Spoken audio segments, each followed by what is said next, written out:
The very first day that I met Logan, Spencer and him were going on a skydiving. Logan went and his parachute didn't open. It was tangled. And then his reserve was actually a little tangled too. Like he's free falling through the air for a good amount of time. And this is when I knew he was different. That happened. He freaked out. And then he's like, I'm going to go jump again. And then he literally, like, he almost died. Like, so that was my first experience meeting him. You briefly mentioned like network marketing or something like that. How do you pay for the Mercedes? How do you get that? Oh, it was through what do they call it? It was like a bonus you got in the company by having a certain amount of like revenue generated and sales associates on your team. It was like a sales bonus. Yes, but it was through the company, so it was not necessarily coming out of your own pocket. So it was essentially a free car. And what were you selling?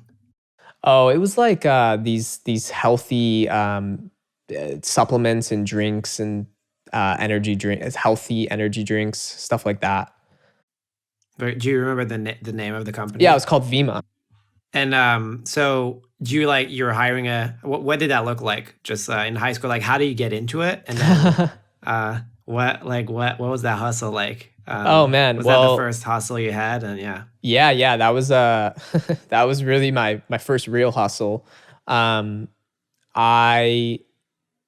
just got, let me think about the story for a second. So I was at my girlfriend's house at the time, and keep in mind I'm like 16 years old at this time, and there was this guy there. His name was Brad. Shout out Brad Zarzicki, and he just essentially told me about this company and was like, yo, you can sell these energy drinks. If you get other people to sell them too, you guys can like make a lot of money. There's like really good commission. And then if they have other people sell it or get customers, then you build like this sales team. And I don't know what it was, but it was very attractive to me. It seems so easy. It seems so doable. Like, oh, like I just gotta show people what I see to become a part of this product and then sell it to other people. And then because my chain and the link influenced them to come on board, if they go get 1,000 people, I still get benefits from that, because if it wasn't for me, they wouldn't have like known about the opportunity. But here's the cool thing was that if they had like different requirements, they could actually make more than me. So it was never like, it was actually a team. You wanted both of the people to win. And I love that concept. And I just went like a crazy man. I signed up and just started like telling all my friends about it. And at that same time, I watched The Secret. So my belief that it was possible was through the roof, which influenced everyone around me. And like within a short span, I had over a couple hundred people on my team. Holy shit. Yeah, at 16. Yeah, I had people from high school, like their parents. It was crazy, man. It was so fun. Such a great time. Yeah. And so were you the main guy doing this at your high school? You mentioned Brad. Like, was he the guy before you that kind of like introduced it? Or like, yeah, Brad introduced it, and there was other people above him that introduced it to him. But I really ran with it. And how much were you making from that? At the peak, I was making a little bit over $2,000 a month. Okay, which for a high schooler is awesome. I felt like I was rich. I mean, I had no expenses. Like I was like, my parents paid for groceries. I lived at home. Yeah. I was riding around in a free car, and I was making like 25. I don't remember. I think it was like 25 maybe it was a little more. Maybe it was like 3,000 at the peak. Yeah, it was incredible, man. That's wild. What was the next thing after that? So after that, I was in that for a while. The company ended up getting a lawsuit, and everybody's income shut off overnight, including mine, because I forget, the SEC or something like froze the company's assets, so they couldn't pay their distributors. Was it, just curious, Was it because it was like sort of like a pyramid type business? Is that why they got sued or? No, no, that's what a lot of people think. They didn't actually, they won the lawsuit, but Mm-hmm. the SEC are, I can't remember exactly, it's so long ago, whatever froze the assets because of health claims. Gotcha. People were saying like this um the supplement that they were selling is curing cancer and different stuff like that. Gotcha. And you can't say Gotcha. that. Like you need hard Yeah. evidence. Yeah. And yeah, that's essentially what happened. So the company got froze. I needed income. I had just moved out at the time. So I was living. Were you a senior in high school or was this in college No, now or this is after high school? college because I was in that for a while. I think almost 3 years. Okay. Yeah. I didn't go to college, but it was, the year after senior year. Okay. So I guess before you transition, basically you were making good money. So you're like, I don't need to go to college. Was that kind of like the thought process? Like I'm already making bank with this Vima thing. Like why don't Yeah. I just keep doing this? Yeah, I didn't think Vima was going to be my end all be all.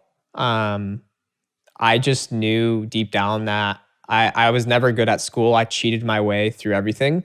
I just not good at regurgitated information that I'm not passionate about. Yeah. So I knew from the time I was like 13 that I wasn't going to go to college. Gotcha. And Vima, it wasn't so much that Vima was the vehicle.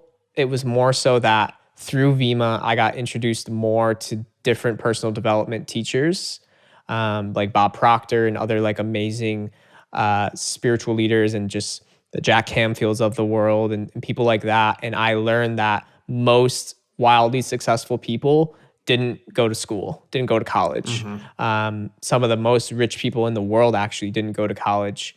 And that always stuck out to me because I was like, I didn't believe like to be a business owner, an entrepreneur, I need to get a degree to do that. Like Mm-hmm. I would rather just find mentors and people who've done it in the real world other than a professor. No bash on school. This was just my thought process. And yeah, that's essentially what happened. Sweet. And so what happened that first year, like basically when Vima's assets got frozen and you weren't getting an income stream from that? I freaked the heck out, man. It was like the world was crashing. I will say though, you're asking really good questions because most people don't usually dive this deep on my story in interviews. I remember, and this will show you the mindset of the people I was associating myself with at this time. And I guess the way the story has been told is a little skewed in the sense because this may not make sense, but I'll break it down. So when I was in Vima, I was associating with very young, successful people, like in high school days.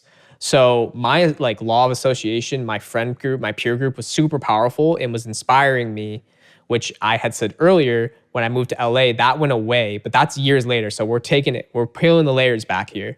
So Vima, I felt like I was on top of things in my life. And the people I was with when the company shut down, one of the guys was making like over 20 grand a month. He was only like 23 years old, 24 years old. So people made serious money in this thing. He was one of my mentors. And him, myself, a few others, a few buddies actually I'm friends with now, really close in LA. We went to his house and he was celebrating. He had just lost like $20,000+ a month, but he was celebrating it. They literally bought champagne and popped bottles because their mindsets were so developed. They knew that this was happening for them. They had no idea how, they had no idea why, but they knew some greater good was happening because they knew they were applying these principles of the universe and law of attraction and this and that. So I got to experience these individuals like celebrating what to me felt like a disaster. And it just changed my paradigm, man. I was like, damn, like they really think this is a good thing. Like it is a good thing, you know? Dude, this feels like a movie scene where you're like, holy shit, what's going on? Totally, man. Totally. Reality ended up setting in for me. And, those guys ended up finding another opportunity similar to the one they were in, but I didn't feel that was my calling anymore. Hmm. And one of my homies had been working with a door-to-door sales company, Okay. selling AT&T, like internet and TV and stuff, door to door. And he was like, "Bro, I'm like making 1,000 a week. It's amazing. It's actually really fun. You should come check it out. Do an interview." So, long story short, ended up doing that. But at 17, 18 years old, or no, I was a little older now. I think I was almost 19 at that time. Just say 18. I was now stuck with a $600 a month car payment with no income. And I never saved money. Like, you kidding me? I thought I was rich. Got so that bonus car you got, it was basically probably like it was like a down payment on the car, or was this a different car you're talking No, no, about? no. This is the Mercedes. So Gotcha. the company took care of the monthly payments, but Uh-huh. the loan was in my name. Oh, gotcha. Yep. Okay. Yep. And I had just also moved out. So I now had rent and a car payment. And my rent, I was living in like a two bedroom apartment in East Lansing, Michigan, right by Michigan State, because that's where all Uh-huh. these guys lived. And yeah, man, it was incredibly scary because I was like, oh my gosh, I moved out. All my income, my standard of living is gone. No more Yeah. income. Got to figure it out. So I didn't waste much time. I was like, I gotta make money, or I'm not gonna be able to afford all this stuff. So that's when I started working with the sales company, and man, door to door sales, that was a whole nother thing. Didn't stay long, less than a year, but it allowed me to kind of double down on my finances, learn some sales tactics, working like directly door to door with people. And we did it through the winter in Michigan, which is like snowy. It was crazy, man. Builds that Yeah. character for sure. And then I started seeing one of my friends who was also in the Vima company started to work with this guy named Bob Proctor, who's like, he was in The Secret, master of kind of the law of attraction, and he teaches this through different books and workshops. And then I saw he was starting this company called Vibe Source, and I just reached out to him, and I was like, dude, I'll work for you for free. Like, I just want to be a part of this. And to make a long story short, I ended up working, at the time, this was while I was like in the sales job at AT&T. To give you some context, I was super unsatisfied. Like, the first 6 months were great, like anything. But then I was like, this isn't me. This is not what I'm about. Like, a lot of people didn't operate from integrity, and Yeah. it was just kind of a nasty in company, to be honest.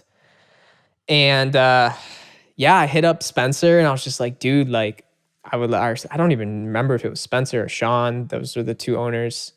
And I ended up working for them for free and like helping them with social media, and that's when everything changed for me, because I was living in a different city at that time. I moved to Grand Rapids, which is another part of Michigan, living with one of my friends. And then when I left the AT&T job, I moved in with my grandma because I had no more income. Uh-huh. So moved in with my grandma, was like, I'm going to work for Vibe Source for free. And then I did that. In the interim of all of that, I ended up getting like a really like kind of like $15 an hour type job at a Uh-huh. float center. If At a you float Do center. you know what Okay. floating is? Like yeah, float Sensory tanks. deprivation tanks.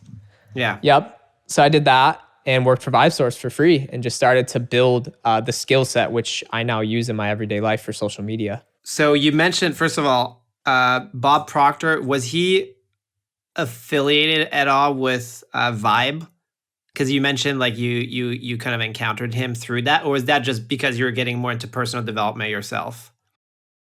You mean Vima?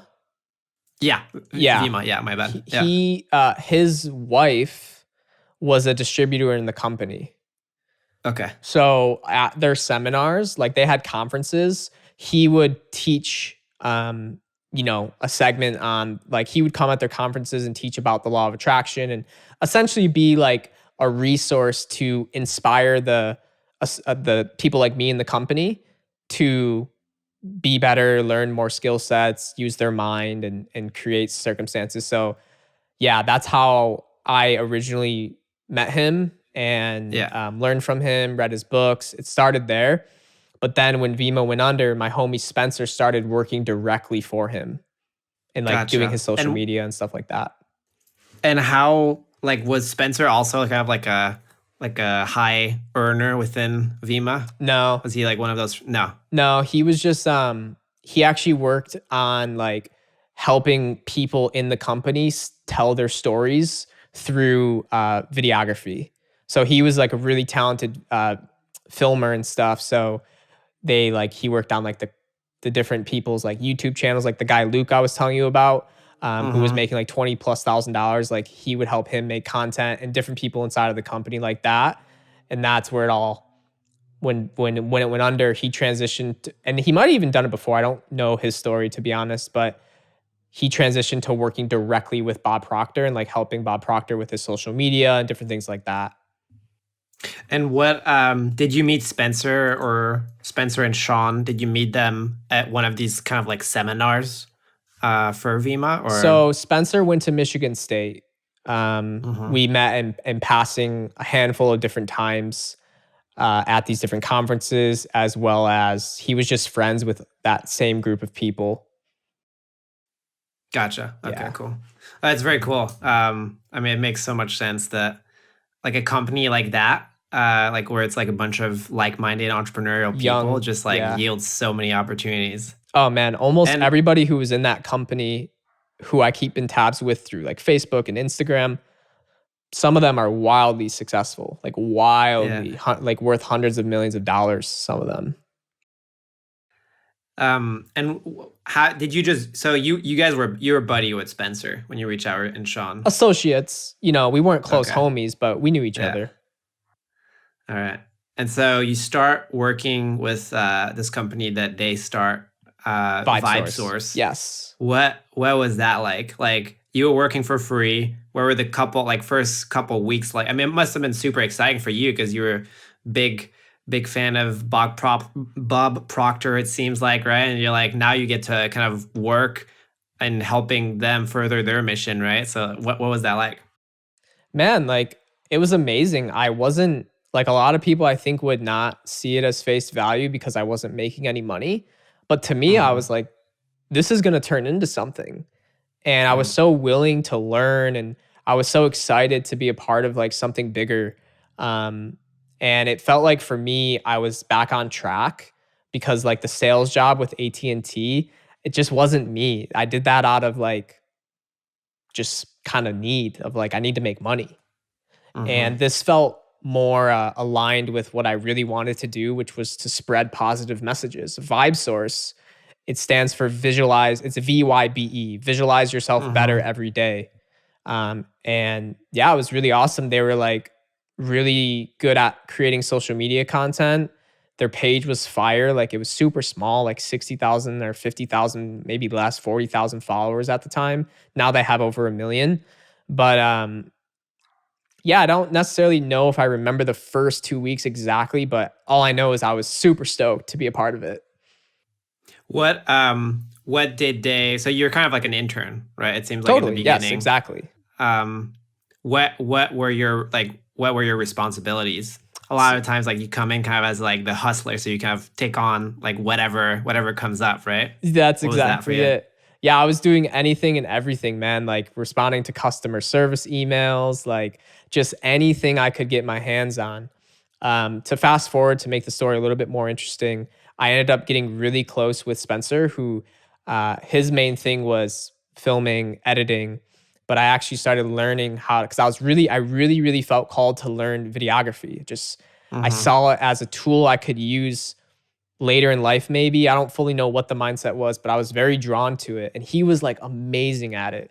So I just got really close with him. We started becoming good friends. We started hanging out a lot. I would go to his house, he would come to my place, and I started to learn from him really. And then I just took the initiative to like really make this something where I'm gonna like I don't want to do this customer service bullshit anymore. Like I want to be a video editor. Like that's my thing. I'm gonna master. So Yeah. yeah, I started learning like through YouTube videos on like the basics of video editing and taking the skill set to a next level. Cause Spencer was, busy living his life and doing his own thing for the business. So he didn't have time to like take me on as like an apprentice fully or something. Yeah. So yeah, man, my mindset was always like, because Bob Proctor talked about how, like, through the law of compensation, you get paid in direct proportion to how much value you bring to the marketplace. So I was like, how can I bring more value? How can I bring more value to this company? How can I bring more value? And then, they ended up obviously putting me on a salary, and that was amazing. And then fast forward again, Spencer and I got really close. This was like a 2 or 3 year process, roughly in this time, about 2 years, a little bit over. He had an opportunity to come out to LA to make a documentary for a personality called Logan Paul, who most people know who he is. And he was Hmm. like, "Bro, do you want to go?" And it had always been a dream of mine to move to LA. And like this was all happening so fast. Like there was no heads up. It was just like, yo, if we're moving to LA, we have to move like in 3 days because we need to be there when they start filming. I was more of like just the tag along guy at this point, and I didn't even uh, fully fully care. I was just freaking Yeah. down. You're like, let's fucking do Yeah, it. I'm like, I'm in. So yeah, I told my family, I'm like, all right, moving to LA. Like, see you guys. So I moved out of my grandma's house, which that alone at 21 years old, that brought a lot of lessons. It was very humbling. Yeah, man, everything changed. Like everything changed. Like I was outside, I was out of Michigan, this like cold kind of place, and I felt like this was like the right thing to do. And it was amazing, man. I started like meeting all these famous people and like helping them. And Spencer was really the one like guiding all of this, but I was helping Yeah. him and he was helping them. So we ended up doing a lot of amazing things with Logan, mainly Spencer, but I got to see it all kind of unfold because it was all through the company Vibe Source. So my role started Yeah. growing in new ways where I was no longer just behind the camera, or sorry, editing behind the computer. There was times where he was like, yo, we need help shooting today, or we need help with audio. So I started picking up these different skills that I could use to help him and the company and everyone there with these different personalities in LA. So I'm 21. I'm working with some of the like most famous people in the world. It was a very exciting time. Um, I did that for a while, and then things really changed for me when I started to kind of get back to my roots of like personal development and growth. Because, like, again, amazing people, but their priorities in life are a little bit different. And I felt that I wanted more. Like I still wasn't like, it was great for like 6 months or a year or however long it was. Like it was Hmm. amazing. Like I was hanging out with celebrities all the time. Like it was really cool. But Yeah. a part of my like soul was like aching. And at that same time, this is where my story from earlier comes in, where my friend group wasn't really like outside of Spencer, like he was really my only friend who was like ambitious and motivating, inspiring me to be the best version of myself. But my other friend groups, like when I wasn't with him, because another part of the story, when we moved to LA, we lived in the same house Okay. or apartment. And within 2 weeks, he moved out and moved into Logan's house. And I Oh didn't even have wow. my car. Like we took his car here. Like it was just like a total wing it. So I was like, when I wasn't with him, I was just like around people who like I was saying earlier, wasn't the best peer group. Do you have any cool stories of working behind the scenes with Logan and Spencer? Well, I met Logan at a really interesting part in his journey Hmm. where he was just coming off of his like big controversy about like filming a dead person. Yeah. So when I met Logan, he was extremely depressed, which I don't even know if anybody knows like what he went through, but he was in a really bad place. And I felt like Spencer and I were a huge, huge, huge influence on helping him get out of that dark place and introducing him to different things like meditation and just, reading and just mindfulness in general. Um, the very first day, this is kind of a cool story. The very first day that I met Logan, Spencer and him were going on a skydiving, like Mm-hmm. jumping out of planes. And Logan was essentially doing that because like he was so numb, man. He was so like He wanted to feel he something. wanted to feel something. Yeah. So him and Spencer like got obsessed with like doing this, and Spencer's like, "Hey, we're gonna film. Like, we need you to help." So I was like, "Dude, cool." So I like met Logan, and it was a really cool experience. And then that day, he jumped out of like they were doing like because they're trying to get their skydiving license, and you have to do like a crazy amount of jumps. It's like 30 or 40 or 50 jumps or something crazy. So you just go one after another. Like you land, you go back up at the plane because you need to hit the requirements. It was just crazy, man. Logan went and he jumped. It was I don't remember what jump it was, but his parachute didn't open, so he had to pull his reserve parachute, which is so rare, especially in training. Like that never Yeah. happens. Like the people were telling us like that they've never seen it in the history of this company of like whatever 50 years of being in business. They had never seen that. It's like, of course, Logan, out of all people, this would happen. So that was the first day I met him, and this is when I knew he was different. That happened. He was freaked out, and then he's like, "I'm gonna go jump again." And then he literally, like, he almost died. Like, his parachute didn't open, it was tangled. And then his reserve was actually a little tangled too. And he actually has a video of it on his YouTube. If you look at it, like, he's free falling through the air for a good amount of time. And then, like, didn't die. Fuck. And then when he landed, he was like, well, the probabilities of that happening again are mathematically like it's 0%. So I'm just going to go again. And I was like, dude, like that's crazy. So that was my first experience meeting him. Wow. Yeah, it's a pretty cool That's story. wild. Yeah. Holy shit, man. Yeah, me and And Spencer so were like, dude, you're crazy. that's some mindset right there though, where it's like, hey, Yeah. like it's almost like I have to face this fear again. Otherwise it's like it's gonna hold me back the rest of my life type thing, right? Exactly. Yeah, and a lot of people who are very successful in life, someone like Logan, he's not looked at as like a figure who is wise, so to speak, like a Bob Mm-hmm. Proctor or a Jack Canfield, but he's applying the same principles subconsciously. Yeah. How closely were you working with Logan? Because it seems like so Spencer was living with him, Yes. and then you were back in the house that you guys originally were living Yep. in together. You're probably doing a bunch of editing for Spencer, I'm assuming. Yep. Vibe source. Yep. And then for Vibe Source, yeah. And then I'm sure like you kind of like came to the house from time to time whenever you're needed. Is that how Oh it man, worked? no, I went there as much as I possibly could. Okay. So Yeah, you were there like pretty much every day to film like a second camera kind of or at a point I was there almost every day, yeah.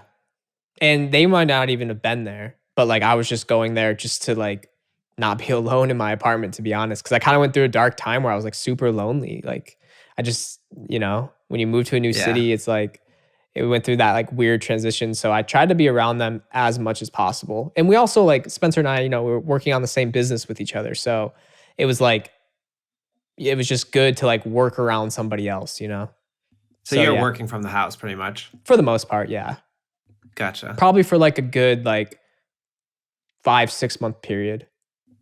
And what did that look like? Was it like were you guys shooting the vlogs or were you working on Vibe Source stuff kind of like unrelated to Logan stuff as well or Yes, exactly. Spencer would be the one shooting the vlogs, and I was just more working on my own thing, just but physically at their house. And it was never Mhm. a dull moment, so it was really fun. Um, So you still had other clients during all this well, time? no, working on Vibe Source. Yeah, yeah. So Vibe Source had other clients than Logan, right? Or Yes. Logan was one of your clients, but you had a couple. Logan, yeah, was a client of Vibe Source, but Vibe Source, like there was two parts of the business. There was like that part with Logan and stuff. Then there was another Mhm. part where we partnered with different companies like numerology and more of a spiritual based content. So I was making a lot of content for those purposes. Gotcha. Yeah. And then one more story I kind of want to hear. It from your Instagram, it seemed like you went to Italy with them. Was that Oh was my that a good God. story or? Yeah, well, that's a good transition point because that's actually the place I was at when I got the phone call that I was going to go to a Dr. Joe Dispenza event, which is another story maybe we can get into. But yeah, Italy was a riot, man. We went there. I was doing a tour all through Europe. I was in London before then for a Vibe Source conference, or not a Vibe Source conference, but a conference I got invited to for Vibe Source. Spencer couldn't go because he was too busy with the Logan. So myself and the other owner went to London, and I Hmm. spoke at the conference talking about like social media and like how to create viral videos because I got really good at the skill set of editing, and I had multiple videos that went viral that were ads, which were making Vibe Source like hundreds of thousands of dollars. And yeah, I guess I'll before I go into the Italy, I'll tell this part because so you'll see the connection. Okay. So in London, and before I got to London, to backtrack a little bit so this can all make sense, I had just started reading and becoming really obsessed with one of Dr. Joe Dispenza's book called Breaking the Habit of Being Yourself. Amazing book, highly recommend everybody read it. And yeah, I started like doing his meditations, and I really started to fall in love with what he was teaching, and I thought it was really awesome. And in that time, I got invited to speak at this conference, which was like a huge deal. It was a mastermind with very, very highly influential and successful conscious entrepreneurs. They were all people like really in a space of like law of attraction, meditation, numerology, astrology, stuff like that. And they were digital companies like selling digital products, Hmm. but like on a massive level. And they wanted to learn what these Vibe Source guys were doing, these young guys who were driving like all these like different products and sales. So myself and Sean, who were really the head of those things, got invited to speak. So I spoke and it was amazing. But while I was there, I don't know what happened, but there's this guy, Mike. And for whatever reason, I brought up the fact that, um, or I don't know if it was he who brought it up or I brought it up about like how I'm reading Dr. Joe Dispenza's book. And he like asked me if I had ever been to a Dr. Joe Dispenza event. And I didn't even know he did events. Like I didn't even really cross my mind. And I was like, no, but I would love to go. He's like, oh, like he has one. Oh, you know what it was? I remember now. I remember now. While I was in a conversation talking to him about this book I'm reading, Hmm. the girl I was talking to at the time texted me and said, "Hey, Dr. Joe is doing an event in Cancun. You should see if like there's any tickets available." So that is what enticed me to bring it up to this random Mike guy who I was acquaintance with but didn't know super well. And I was like, do you know Dr. Joe Dispenza? Like this and that, blah, blah, blah. He's like, oh, dude, I love Dr. Joe. Like I've been to 5 of his events. You would totally love it. Da, da, da, da, da. And I was like, yeah, this girl I'm talking to just told me about his event in Cancun, but it's sold out. Like I went to his website, it was sold out. And he was like, oh, you should talk to Glenn, who was at this same conference that we were all at. He works directly with Dr. Joe. And I was like, No way. what? I was like, Glenn works with Dr. Joe. This makes no sense. Like, how? So it was like a massive, massive synchronicity. And the cool thing about this event, I believe it was 8 days or 7 days. It was pretty long. So you got to know everybody really well. And I just got really close with Glenn. And I ended up asking him, I was like, dude, like Mike told me you work with Joe. I'm a huge fan. I do all his meditations. Like, I love his book. I would love to, like if there's any strings you could pull, I would love to go to his event in Cancun. Like I don't know if that's asking too much. I was just like really excited, like from such a genuine place. Yeah. And he was like, "Oh, bro, I'll take care of you." Like he's Australian. He's like, "All right, mate, I'll take care of you." I remember this so vividly because it was like so profound. So the conference goes amazing.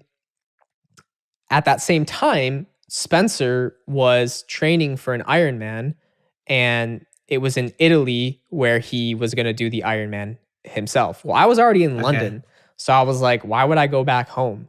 So I stayed in like I went to like the Netherlands, and then him, our buddy Andre, Logan, Andy, and I think did Dwarf Mama come? I don't remember if Evan came, but yeah, they all came to Italy, and I went there too because I was already in Europe and I wanted to support Spencer.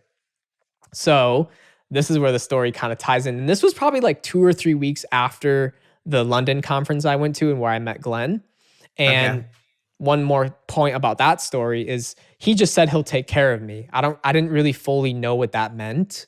Like there was nothing tangible happening. The event for Joe was like in less than 60 days. It was pretty He's soon. just like, I got you. Yeah, he's like, I got you. I was like, all right. Like, what the hell For does that sure. mean? Right.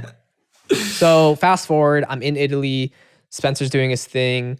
I remember vividly, we rented an Audi to drive around in Italy, like go to these different spots because he made a documentary about him being an Ironman athlete as a vegan.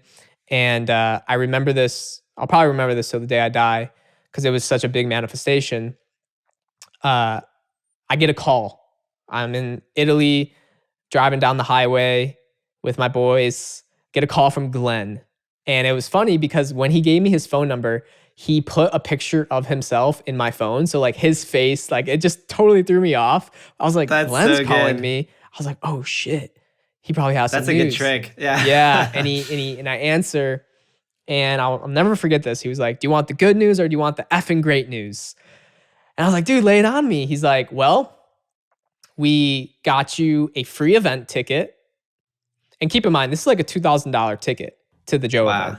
Free event ticket, free flight, and free 5-star hotel stay for 8 days in Cancun, Mexico. Don't have to pay $1. He was like, we'll pay for the taxi to and from the airport, everything covered. All you have to do is volunteer with my company, Mind Movies, which helps Joe's company at the events. And it's free. It's like, he's like, it's about like maybe 10 hours of work through the span of the week, but you get to do all the event, everything fully paid for. Are you in? Are you out? I was like, dude, I'm in. Damn. I'm like, dude, When I'm he says, in. I got you, he really means it. Yeah, Glenn is an amazing human. So is his partner Natalie, who I'm really close friends with now. And yeah, so I was freaking out. Like my friends had no idea why I was so excited. But this was huge for me because it was like something that should have been impossible became possible because I believed something was going to happen. And like there was so many things from the universe lining up that moment. So I go to this event, or sorry, I know you wanted to talk about a funny thing that happened in Europe with Logan and those guys. Mm-hmm. A memory that I remember was when Spencer was finishing the Ironman. I think it was Logan and myself. We had the idea to jump over the go into the actual race and like get behind Spencer, and like I was filming and Logan was like cheering him on, which is like totally, you're not supposed to do that. But we did it To anyways. finish the race with him. Yeah. So like the last like quarter of a mile, we finished it with him, and it was super fun, and that was a really good memory. And there was multiple other ones where we went like to the clubs and stuff, and like Logan was just getting like bombarded by all these fans, just like chaos, all these Italians. Just lots of funny memories. Yeah, it was also my birthday too, so we had a really good time. That sounds like a good time. Yeah. That's the story. And then yeah, so I go to this Joe Dispenza event, and keep in mind at this time I was still working with Vibe Source. And yeah, it was just incredible. Like I really got to go like really deep at this week-long event with myself, and like all these different meditations and different things he was doing to help people transform. And he backs it all by neuroscience. So it's not like woo-woo stuff that isn't practical. Like it's very, very practical. And he has evidence. You know the crazy thing? Go ahead. He's the most popular episode ever on Impact Theory. Oh, really? Did you know that? Yeah. It Like if doesn't you shock go, me. like literally, it's a couple million now, but it's like it's the Wow. most viewed episode ever on the YouTube channel. That's Wow. crazy. Yeah, I which mean- means that his stuff really resonates with strikes a chord with people. Oh, massively, massively. So, yeah, I mean, so many people, man, full evidence healing from all types of crazy stuff, like people who are blind seeing, all evidence documented, like the scans of the eye and the brain, like being gray and like not active. And then after the event, full sight. So just crazy Wow. stuff happening. So yeah, I went to that event and I had my own massive shifts in myself. Like energetically, I felt I had worked through so much of my own baggage from my past. And when I was in one of the meditations, I actually had the thought of, what if I could make this my life? Like experiencing this, like this level of like transformation, as well as sharing this with more people, because I was like, nobody knows who this guy is. Like he had like 50,000 followers on Instagram. And I was like, this is like some deep stuff happening here. This is fun. I could get behind this. I could believe in this. I had that thought in his own meditation at his own event. Wow. And because I was volunteering, I was actually eating dinner with him and his staff, like after the event. So I was kind of getting to know everybody.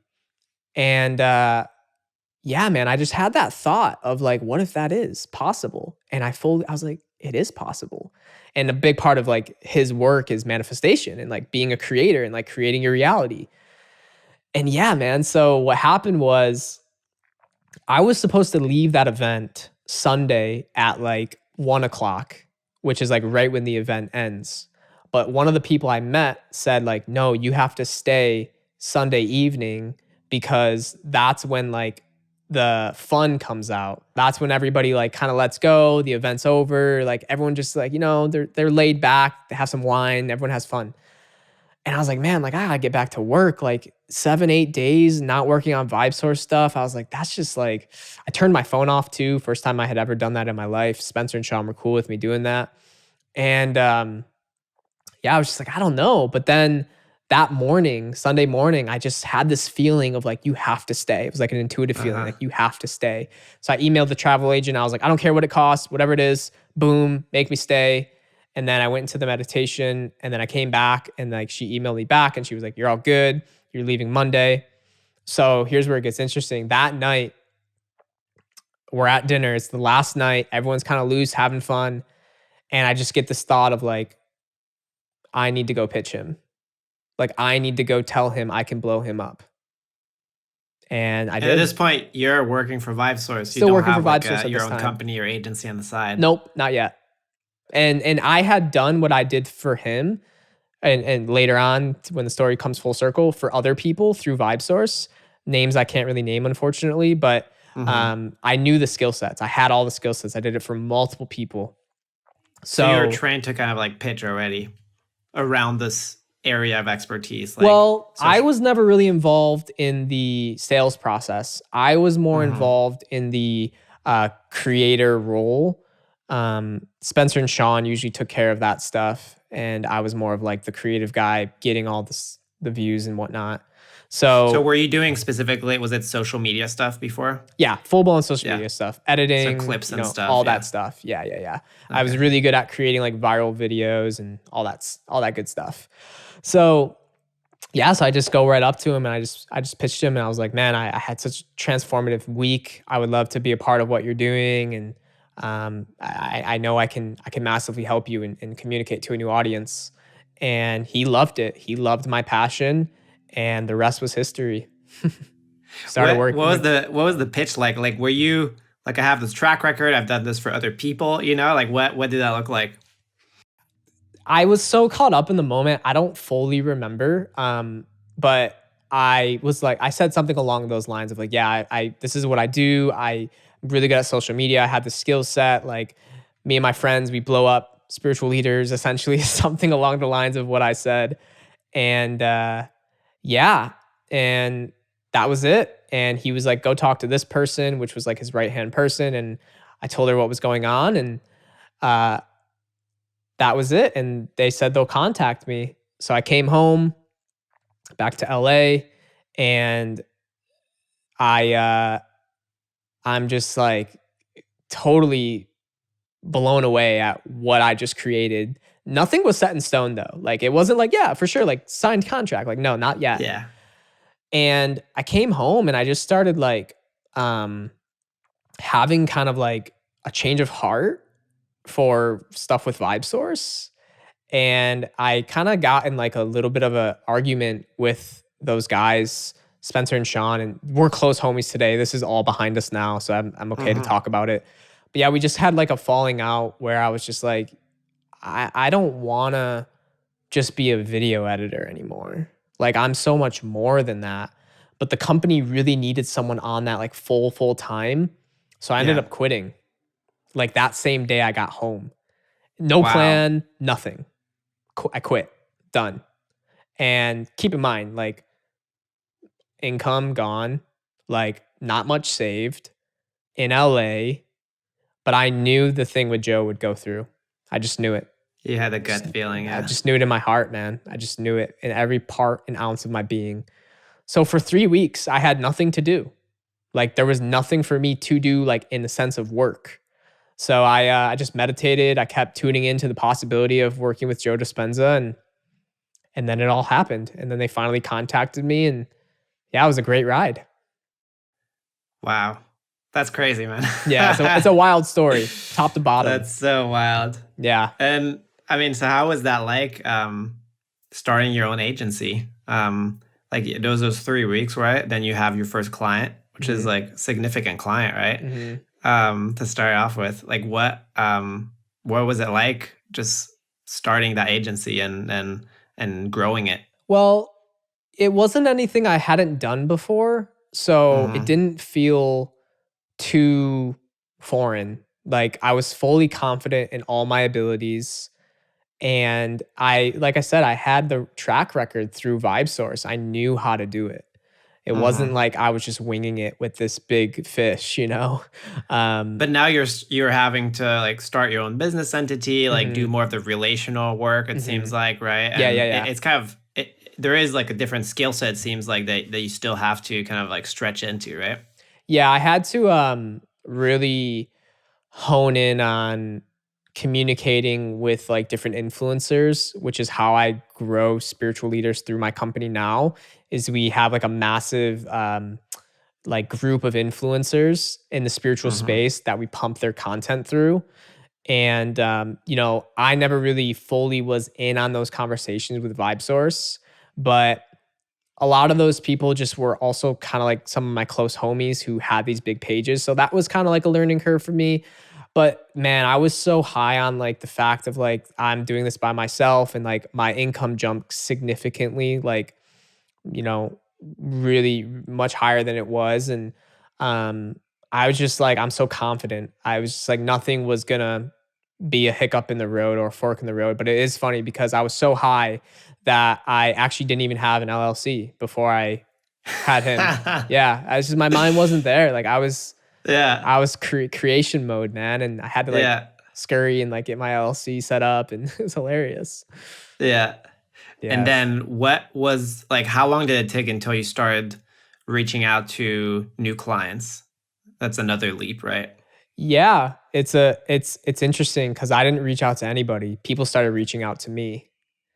um, because my name just kind of got out because Joe was such a um, he was already pretty known in like the world, but his social media presence wasn't the best. Mm-hmm. So he started growing like really rapidly, and those people are connected. They have different friends and different people who just get the information, and one thing led to another, and I started people just I would get emails from different people in the spirituality space, and yeah, I started working with other spiritual leaders, and then that's really when my company started to take form in a really big way because I went from like one client to like four in like a really fast like 6 month time frame. But I was just one Wow. person. And then I realized like there's no way. Like there's no possible way I can do all of this. So, started hiring people, and um it really all just fell into place in a really magical way. But the company till this day, I have never advertised the company. And now we've worked with some of the most well-known spiritual leaders in the world. And never once did I try to market, nothing. I don't even have a website. Like, I noticed, man. It's great because like, yeah. what is this? What is the company called? It's I called am I Am powerful or something Powerful. like. I am powerful LIC, and I was like trying to look it up, and I was like, dude doesn't have a website. it's Nope. it's very interesting, but yeah, it's all referral based, which is freaking crazy. Like I think was it Joe directly that was referring you, or was like people here No. that you've worked with him, and so they Yeah, it start was just reaching like out and people stuff. Yeah, through like who knew him, knew been in his community or were in his community and had friends of a similar yeah, stature and they would just refer me. I would never ask. Like it was yeah, just it was literally and Joe talks about this like your creations start to come right towards you and I was yeah. going to his events, so I was applying everything. I was learning through him and I was getting really crazy results. I mean, like from just a solely financially standpoint, like things were getting insane for me. I was like, oh my God, like this is wild. And you mentioned before that first event you were at, you were like, what if I could have this level of transformation like on a daily basis, right? Yes. It seems like you basically that became the case Yeah, by like. it became my life. Mhm. And not only did I have transformation, but I also was a catalyst for millions of other people's transformation through spreading messages of transformation outside of Joe, other Mhm. people too. And Yeah. it just became my life. It was incredible. Until this day, it's now fast forward. We work with a handful of different spiritual leaders, and I have a team of 7 people or 6 people now, and it's rapidly growing. So it's amazing. And in the whole like full spectrum of the story, I've almost met, besides one person, I've met every single person from The Secret Wow. and worked with a lot of Yeah. them too. That's yeah. Wild, right? And it just goes to show like it's not that I'm something special, but Yeah. when you're connected and know how to manifest, you Mhm. don't need a website. Like you Yeah. don't need this stuff. If you're truly Mhm. creating from the field, which Joe talks about, like 5D Yeah. reality, um, you don't need to go anywhere to go do things. They start coming towards you because you become like a magnet and your thoughts like are like fishing lines in a sense and the feelings draw everything back to you. So it's wild, man.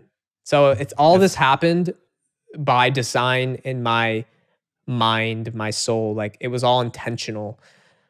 So it all starts with that vision. yes. So what like one of the big, I think I told you at the beginning of the show, like the themes of the podcast that I want to kind of communicate through is what value and transformation you can get from kind of working behind the scenes with these people that you look up to personally, right? And that in a sense it's the closest form of mentorship that you can get. At least that was my experience working with Tom and now with Noah. I want to ask you kind of what the biggest lessons you've learned from, I mean, all the clients you've worked with, like working with them behind the scenes, and like how has working for them contributed to your personal transformation? There's two sides of that coin. I'll speak to both because I think it's important. Not everybody I worked with ended well. Like, Okay. because I blurred the lines too much between being a student of them and a business relationship. And, I think there was everybody I have and work with now and have worked with in the past have all been massive blessings in my life because they all have their own unique flavor of this really the same message, but just in different context. So I got to learn not only through their books, but I also got to see them applying this in their lives, which is really kind of cool because you can kind of Hmm. see like masters in action in a sense, and you get kind of a look behind the curtain. But on the same side of that, I've had similar experiences where it was like the Wizard of Oz, where you see behind the curtain and you're just like, that's not in alignment with what you're talking about. Um, but at the end of the day, I really learned that in thinking I didn't have the power and that I always needed a teacher, I kept hitting glass ceilings because I was relying on somebody else for my own power. Mm-hmm. And I kept thinking like, I need them, like they're the savior or whatever was happening. So I really learned to own myself fully and unapologetically and just be my authentic self. Mm-hmm. And yeah, it's made me grow so much personally because now like I still read all the time. I learn from all my clients and they're all amazing people, but I don't give them my power. I don't Mm-hmm. let them tell me answers about myself because I go to a different source. I don't go to a human anymore. I go to God, the universe, infinite intelligence, whatever you want to call it. That's my real teacher. Mm-hmm. So I've had to learn to just really own myself fully. So that's been a huge blessing. And when I show up with that energy to other powerful spiritual leaders, they respect you so much more because you no longer are putting anybody on a pedestal and you're talking to them as an equal. And most people don't do that. It feels like you almost have to kind of be behind the scenes and kind of like experience that, like go through that disciple mentality to kind of Yes, like get over it and be like, oh, these people are just normal people. exactly. Like if they can do this, like I have exactly the same power that they have, right? Exactly. That is spot on. And that's why now at this point in my business, I'm no longer so much in the business where I more own the business because my team knows the skill sets because I've taught them all and Mm-hmm.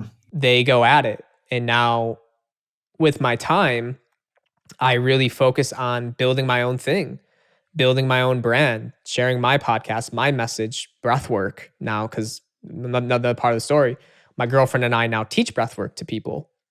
Mm-hmm. So all of my both teachers and clients, some of them have all had profound impacts on my life. And I really got to learn like, oh, this part of their teaching, that works for me. This part, I don't fully resonate with. And then another teacher, Mm-hmm. same thing. And now I just kind of like put my own model of understanding. And a lot of my message today is like, don't get caught up on one teacher. Don't get caught up Mm-hmm. on one lesson because if you think that's all there is, from my experience, you're missing out on more. Yeah. What was the epiphany moment where you're like, I need to, like you mentioned the word, like work on my business versus work in my business, I think. Like when did you realize that that's like, I need to kind of get out of this and like try to delegate a little more and like scale this so I can do my own thing. Mhm. To be honest, Tony Robbins was a huge impact in me in that realm. Mm-hmm. I don't know if you know who Tony Robbins is, but he's one. Yeah, Okay, yeah, he's 100%. one of the most well-known spiritual leaders and people in the transformation space. But he really taught me about like he has a seminar called Business Mastery, which I attended, and Okay. that was When was huge. that? That was 20. That was just last year, beginning of 2020. Okay. So right Hmm. before the pandemic. Hmm. I think it was maybe it was middle of 2020 ish. Yeah, it was actually the middle because it was during the pandemic. Okay. It was So a super virtual one. recent. Was this online or did you still No, like no, this meet in was person? virtual. Virtual. Okay. Hmm. Yeah, and And what were your takeaways and lessons that you end up well, applying in the business? I've always been like a solo entrepreneur where like I always did everything by myself. It's like even with Vibe Source, I was working with the team, but I was really working by myself within the team. Mm-hmm. And Yeah. once I started my own business, there's like different, and Tony talks about this, there's different levels of like entrepreneurs. There's like the people who will build a business and sell a business. And that's like where they get off, so to speak. There's other people who are like an artist type entrepreneur where they get so involved and in love with the craft. Where it's like for me, that was who I was because like every piece of content had to be a certain way. every Mm-hmm. photo with a quote had to be a certain way. And I would get Yeah. so obsessed that it was hard for me to scale because nobody met my standards. But Yeah. I had to let that go, which I learned through Tony, is like nobody's going to do it as good as you do it, but you have to let them fall and give a chance. So I started like hiring people and incentivizing them in different ways and just letting go of the control and like letting it fail and like realizing like the average person actually is going to catch 99% of the things that I catch because I have a certain eye for this stuff because I've been doing it for so long. So I had to let that go. And Tony really talks about you can't be free. The reason people get into business is to be free. But what most people do is they never own the business. The business owns them. So they essentially have a glorified job. Like, yes, it may be high paying, but they're still like a slave to that job. And that was me. I mean, I was working 15 hours a week at times, or sorry, a day. A day. Yeah, not a week. Yeah. And yeah, man, I just realized like if I really want to go to the next level, I had to hone in on my business skills and just take it to like another level. And even before 2020, I was doing that, but just it was just so different once I learned some like different fundamentals from Tony, who's like a multi-billionaire and like owns 72 plus businesses. Like, so it was powerful. I can totally relate. I feel like I'm just a couple steps behind you, you know, where it's like I'm at that point where at some point I do think an agency is what makes sense for me. I do have that over controlling kind of like artist personality where it's like I want like you're so proud of your work. You Yes. just want it to be just the right way, you know, and like you're like it matters, you know. Yes. It feels like it matters at least. And so thanks for sharing that. I think that's something I have to work on personally. Yeah, it's a conversation I have with a lot of my friends who are similar.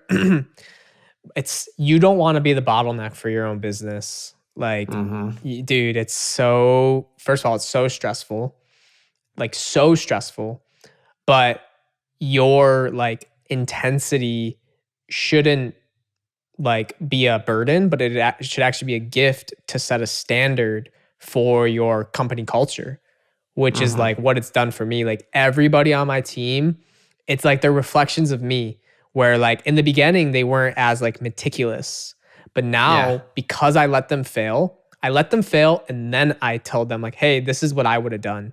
And through time and letting go of the control, they learn. Yeah. And they start to be like become reflections of you to like even to the point where some of them communicate in my language because they like just know me so well. Yeah. So it's been a common thing. I feel like from people that have started agencies on the podcast, like it seems like a common theme of like at first it's something everyone. I think if you're starting an agency, like you're really good at what you're doing, you know. And so like then you start bringing on people and you like just want to keep that standard. Yes. And like the mistake is you end up doing the work. Yes. For like instead of like you end up just like taking over the control and doing the work instead of letting them fail and then giving them feedback and really training them. Exactly. That's spot on. That is spot on. And so you started, it seems like you started implementing those lessons and kind of scaling your team up more towards the end of last year, right? It really started in the middle probably of last year because I had already had a team going into 2020. I had like 3 people or 4 people maybe, but it was like shitty systems in place, horrible structure. And when I learned from Tony, like everything got like tied up because now I had the right information to apply what he was saying. And then that allowed me to just scale and not only scale, but free me in the process. So now we take on more clients, but I don't do any extra work because the system is so strong. I'm curious, now that you do have a team, how many hours a week would you say you spend working on the agency business? It's probably about like maybe like 20 hours a week. Nice. Give or take. What is most of the work look like now? Like your responsibilities? It's more like overview, providing like feedback on certain edits for things. It's a lot of team meetings. Mm-hmm. I always love like I actually have fun representing the company. So when Yeah. it comes to meeting with the clients, I like to do that. So I do a lot of like it's more just like high level stuff, meeting, overseeing, stuff like that. Yeah. Okay. Um, and then how many clients are you guys managing right now? Right now we have 6. 6 clients. Okay. And that kind of segues into what I want to talk about next, which is what we talked about at the beginning of this call, which is it seems like the agency model, like coming from kind of this is kind of like the model I see a lot of the guests on the show have, right? Which is they go and they work for an expert, and they develop a skill set and become very very good at a certain skill set that's basically useful to anyone that's trying to influence people in the world, right? To spread a message, Yep, um, interchangeable. to have an impact, yeah. And so once you have that, like a lot of people go and they start their own agency, right? Take on their own clients, scale that, and kind of that becomes like a really good source of revenue, right? Because it allows you to build a team and kind of like leverage your work, right? Yep. So you're in a good financial position basically. Yep. And then it seems like the third step to that is kind of the passion project, right? Where it's like kind of what you care most about, as far as like almost like your purpose, right? Where you find what you find your purpose to be in life, right? And like what message you want to spread out into the world, to focus more on that. Like now that you have more time, you've regained time, and you're generating income without having to like spend like 60-hour weeks, right? Like now you're able to put that energy into kind of building your own brand and like spreading your message and like having your own impact and influence, almost like following the path of like the mentors you've worked for all this time, right? So what are those projects for you right now? We've kind of touched upon them, but I'd love to hear about them in more depth. Yeah. So one of the biggest projects, which is like low key, if you go on my social media, it's not talked about a whole lot. And even my social media business, it's not talked about a whole lot. I like to share more of Mm-hmm. my mindsets, my beliefs, my philosophies, stuff like that. Cause that's really where, segueing this conversation, that's where like my heart and soul lights up. It's like I love the agency and I love like working with all these different spiritual leaders, man. It has been like it's been like spiritual university for me. Like Mm-hmm. I've learned so many things from all these interesting people and some of them have like super crazy gifts, man, that have helped me heal Yeah. and all types of stuff. So in that, I am like you said, like freeing myself up from a business sense, owning the business, not letting the business own me. And it fueled like I studied with Wim Hof back in beginning of 2020. And even before him, when I did my first breathwork session, I got so obsessed with breathwork because I was like, holy shit, like this just cured my anxiety. Like I want to share this with everybody. So Mm-hmm. I just started doing like a lot of different like Wim Hof breathing with myself as well as with my friends. And it just happened a very organic way where one of my homies invited me to guide a breathwork session for him and like I think it was like 7 or 8 different athletes, just his friends at the beach one day. Mm-hmm. And I was just like, I'm in, like, let's do it. So I guided them through like a breathwork journey and everybody loved it. Like they had such amazing experiences. And at this time I had just really me and my girlfriend were just kind of fresh in the relationship, brand new. She came with me and she was like supporting in a way. And yeah, it just kind of like started to take off in a very organic way. And keep in mind, this is a few years back and it was a very slow process, but slowly people would like from that original 7 people, people started like saying, hey, do you do private sessions? Like I would love for you to guide my family. So So just to clarify, you started this kind of like as a side project. Was this like just for while fun, you really. you were still at Vibe Source at the time, or was that like when you No, started the agency? this was right after Vibe Source. Okay, cool. Yeah. So when I started the company and started like just in my free time, like I was practicing different modalities and stuff that was Mm-hmm. just in my own practice. Like every morning I would do breath work and meditation. Like that was just, I wasn't teaching it though. I was just doing it. And then, Yeah. yeah, it just happened like super organically, like just kind of fell into my lap. And then, like I said, people started inviting me to their houses, and my girlfriend and I would just go and guide them. And then just that was very big referral based, started going to other people's houses. And then I started like mastering the skill set more, studied with Wim Hof, like did all that, learned from different breathwork teachers to really hone in on the skill. And then the pandemic hit. So that was never really a business that was big or anything. Like it was just more like for fun, for service. Yeah. Then the pandemic hit and we're like, wow, like people need this now more than ever. Everybody's in fear, everyone's freaking out. How do we give back? So we did a few different online virtual, we just did it for free breathwork sessions where, at one of ours had over 3,000 people join in. Wow. And yeah, that was like at the beginning of the pandemic. Did you advertise it like with Facebook ads and stuff? Or So that one, going back to my business, is I leveraged my influencer connections that we did for my clients. But I just built a more personal relationship with these people. I was like, hey guys, like my one homie, Billy, Forbidden Knowledge, one of my good friends now, he has a really massive following, had like over 1 million followers. And I was just like, listen, man, like this is my idea. Like, I just want to give back. I know you have a huge following. Like, we can like split the emails. Like, let's just do it, man. And he was so on board. So we did this breath work. We like made ClickFunnels and the whole thing just for free. And we just got like overnight, like a 5,000 person email list. And That's then, awesome. yeah. And then 3,000 people showed up to the event, and it felt so right. And after that event, we received like hundreds of emails of like literally hundreds of people saying like that was the most life-changing thing I've ever done, da da da da da. And for me, That's that so was really cool. just a clear sign of like, okay, like I need to step into this more. And 2020 was a lot of that. And 2021, it's even more. Like we have an event here at our house, actually, it's a private event, but we're doing an event and for like a breathwork event.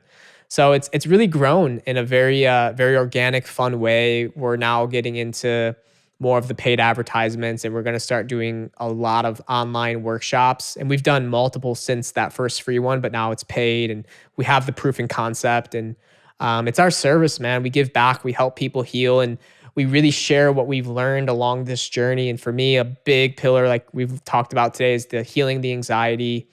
But now it's really not only healing, but tapping into the ability to create a new life and really just unfold into who you already are as your authentic self, as your higher self living through your physical self.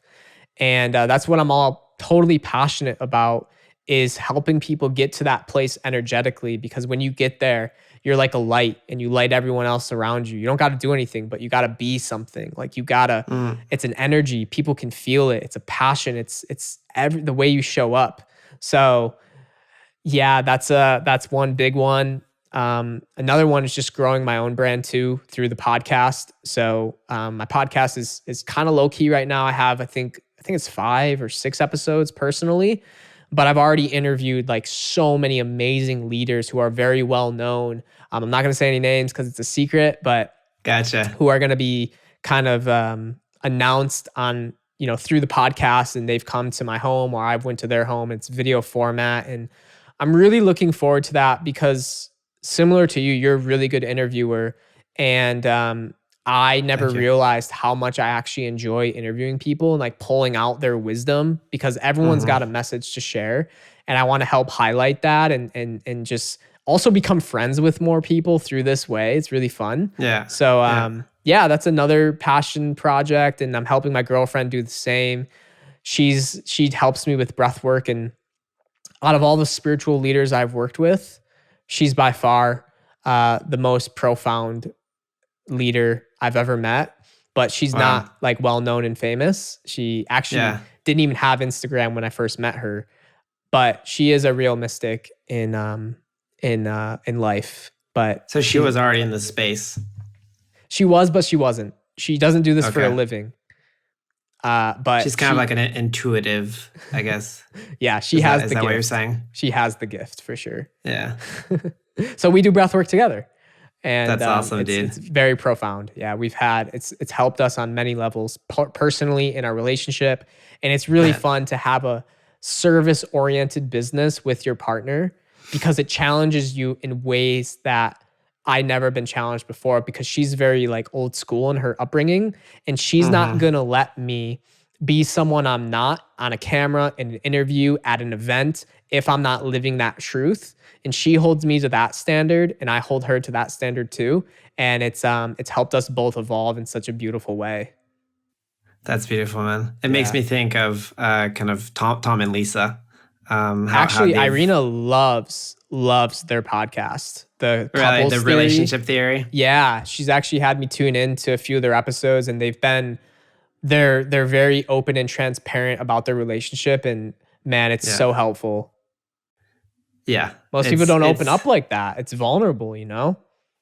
It's hard to find people that are, yeah, exact. I mean, it's exactly kind of what you're doing right now, but like that are building a business together, and also people that are kind of like operating at like a high level like that Yes. have a healthy relationship, right? Yes. Yeah, and I met them briefly, with Omar back in the day, and you Hmm. could just see it in them that they are authentic.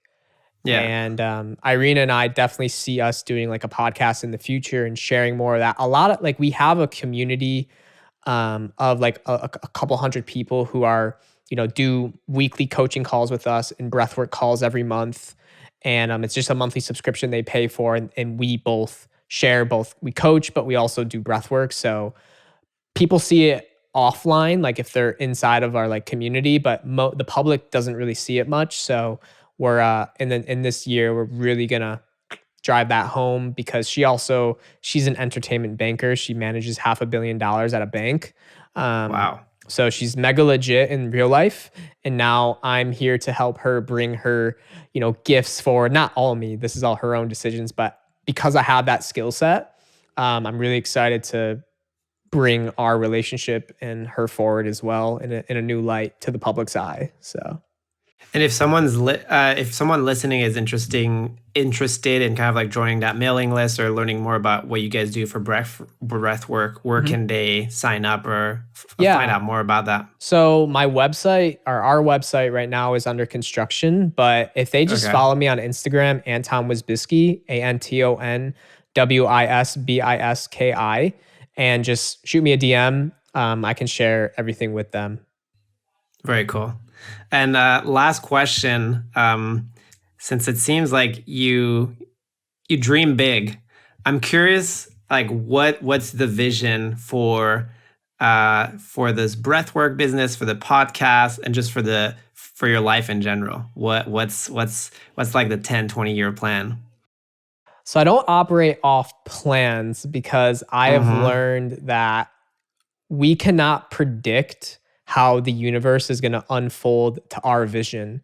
And Mm-hmm. in my evolution of like consciousness, so to speak, I've learned in that planning, I've actually lost some of the blessings that the universe would be willing to grant me, but I was too rigid in thinking I knew how it should work out that I actually restricted the beauty of what the universe could give me.